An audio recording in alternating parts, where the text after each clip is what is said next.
On my workbench today is probably one of the coolest guitar you've ever seen. This right here is the Gibson SG Zoot Suit model. These models were made from 2009 till 2011, and the distinctive stripped layered wood body and clear pickup covers make this model very easy to identify. It's probably one of Gibson's most visually unique SG variants out there. The biggest feature is of course the laminated dyed wood construction, where instead of a single piece of mahogany like traditional SGs, Gibson stacked many thin dyed birch layers together, so when the body is carved out, the layers appear as curved stripes, which gives it that cool psychedelic look. And it's probably one of the visually most appealing guitars I've ever worked on. Now, the reason it came to our workshop is of course the huge crack between the tuners on the headstock. The fretboard has been dried out, so the fret ends are sticking out and really sharp, so they need some dressing. The frets need to be polished up again, and the electronics need some work. Plus, it also needs a new setup, and as everybody else, it just needs some love.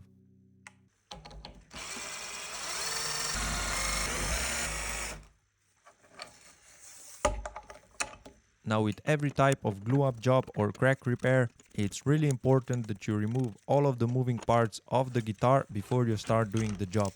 You wouldn't believe how many customers come into our workshop with a guitar that they try to fix themselves, or they had a friend try to fix it for them for a case of beer, and more often than not, they don't properly fix it or glue it up. So when they bring it to our workshop to have it professionally fixed, the problem occurs when the repair of the already attempted repair is much more time consuming and difficult to do, as first we have to fix the poor attempt of the repair before we do the actual repair itself. So take the extra time and care to plan out every step of the repair before you start doing it, and it will save you a lot of time and money in the long run. I also noticed that the sides on the headstock of the Zoot Suit model, which is always fun to say, is almost completely flat compared to a, let's say, 1917 Gibson that I have here. And bonus points if you guess why the Gibson on the right side is in our workshop, which is for a different video. I'm using normal tight bond wood glue to fix this crack, as it gives me enough working time to get the glue in all of the cracks, and I apply the glue in all of the cracks generously, and I squeeze everything up from time to time. And when it comes out on the other end, that's when I know I applied enough glue. Right here you can see there's still some spots that the glue didn't came out, so I will apply it again and then repeat the process. I wipe off all of the glue squeeze out, and then I place the chipped piece back in, and I apply some glue again, squeeze everything up again and wipe everything up again, and then it's time to go to clamp down. For this particular job, the clamping process is pretty simple. I just need to apply the force evenly across the whole crack and it closes up perfectly. So now I just wipe off the excess and leave it for 24 hours to completely dry before I continue the work.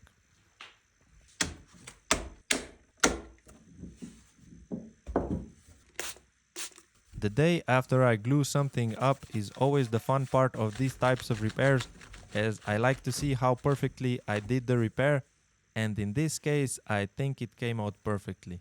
The crack is basically invisible on the front side and the back side. The only place it is slightly visible is around the holes, which the tuners will cover up anyway. The next step of this repair is dressing up the fret ends, as they are sticking out and are really bothering you when you play. So first things first, I need to protect the body and the pickup before I do any of the fret work.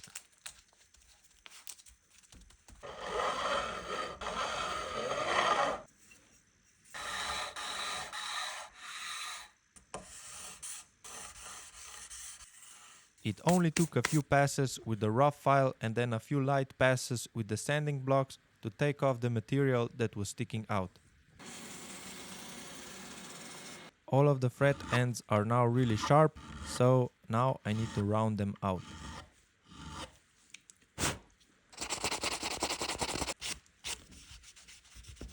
The first fret is done, and now I just repeat this process like 40 times.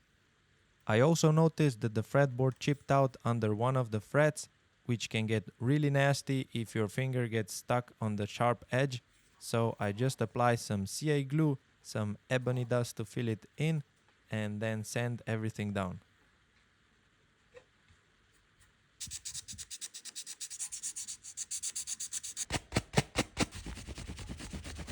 And there you go, looks like it was never there. And a good test to see if your frets are properly rounded off is to aggressively slide your fingers up and down the fretboard, and as you can see, my fingers are fine, so we can continue. All of this nasty stuff you see here on the fretboard is just sweat and grease that has accumulated on the fretboard over many hours of playing. First thing I need to do is wipe everything down with some cleaning alcohol, which helps to dissolve all of the sweat and grease from the fretboard, and then I use extra fine steel wool wire to rub the fretboard down and to remove any oxidation that was on the frets before I move on to the fret polishing process. I start the fret polishing process with 1000 grit sandpaper to remove all of the rough scratch marks. Then I move on to 1500 grit sandpaper, 2400 grit, and you guessed it, it's 3000 grit sandpaper. And now it's 4000 grit sandpaper, 7000 grit sandpaper, and the next one will shock you, it's 8000 grit sandpaper. At this point, I don't even think it should be called sandpaper, as 8000 is already smoother than your skin.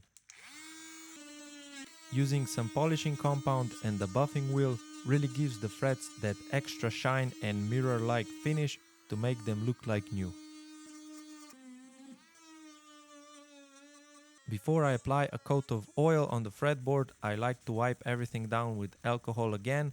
As you can see, the polishing compound leaves a lot of residue. I apply a generous amount of lemon oil to the fretboard and leave it on for a couple of minutes so that the wood has time to soak everything up. I wipe off the excess oil with a microfiber cloth, which concludes the second phase of this repair. Now I can handle the electronics and the setup before I'll let you hear how this thing sounds.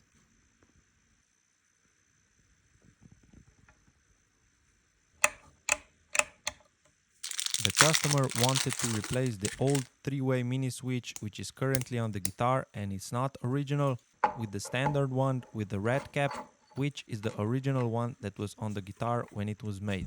So first things first, I need to remove the old switch.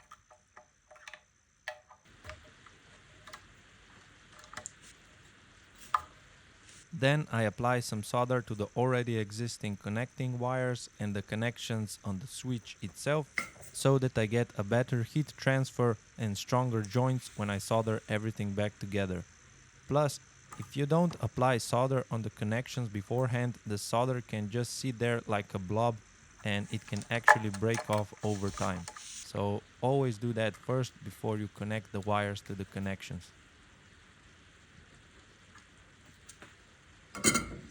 Some of you have a sharp eye and might have noticed that there is actually no grounding wire going directly to the switch. But that doesn't mean that the switch is not grounded. The grounding connection goes from the pots to this metal ring which touches the housing of the switch. So when the switch is placed in, it's actually completely grounded. And if you don't know what I'm talking about here, everything needs to be properly grounded in your electric guitar in order to not have any buzzing and humming noise coming out of the amplifier when you plug the guitar. Before I close out the back cavity, I clean out the pots to make sure that they run smoothly and that there is no cracking noise coming out when you turn up the pots.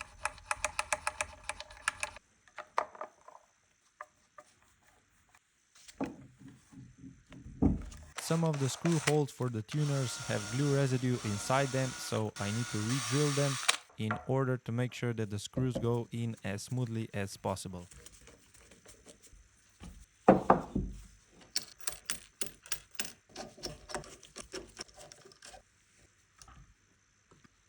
Now the final step of this repair is putting on some new strings. I'm using the 1052 D'Addario ones and giving the guitar a proper setup.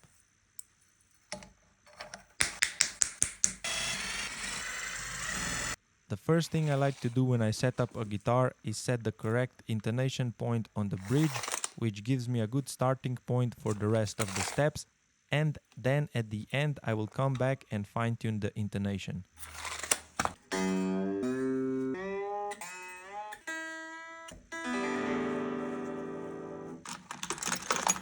Now that the guitar is equipped with new strings and is tuned up, I can set up the correct neck relief.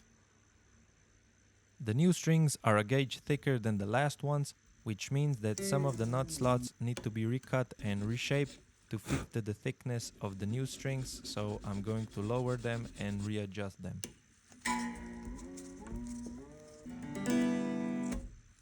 So now I have the guitar in tune. I adjusted the neck relief and the height of the strings on the nut.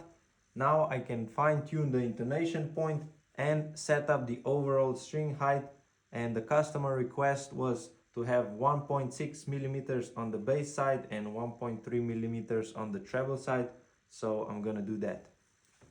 With the guitar in tune, I am just above the 1.5 and 1.25 millimeter line, which is the perfect setup, and now I can readjust the height of the pickups and the signal output. With the truss rod cover back on, this concludes this project.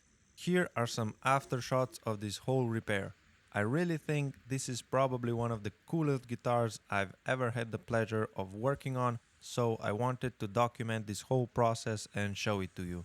So, if you enjoyed what you saw, you feel like you learned something new, or you want to see more of this type of content, the best way to support me is to share this video with others. It's completely free and it helps me out a lot, as everything you see is a one-man show. And if you are feeling extra generous, you can support me by becoming a member on Patreon or right here on YouTube. I will have all of the links down in the description below. So that's it for this one. I will have a few sound demos of this cool guitar playing at the end so you can hear how it sounds. Thanks for watching, and I really hope to see you in the next one.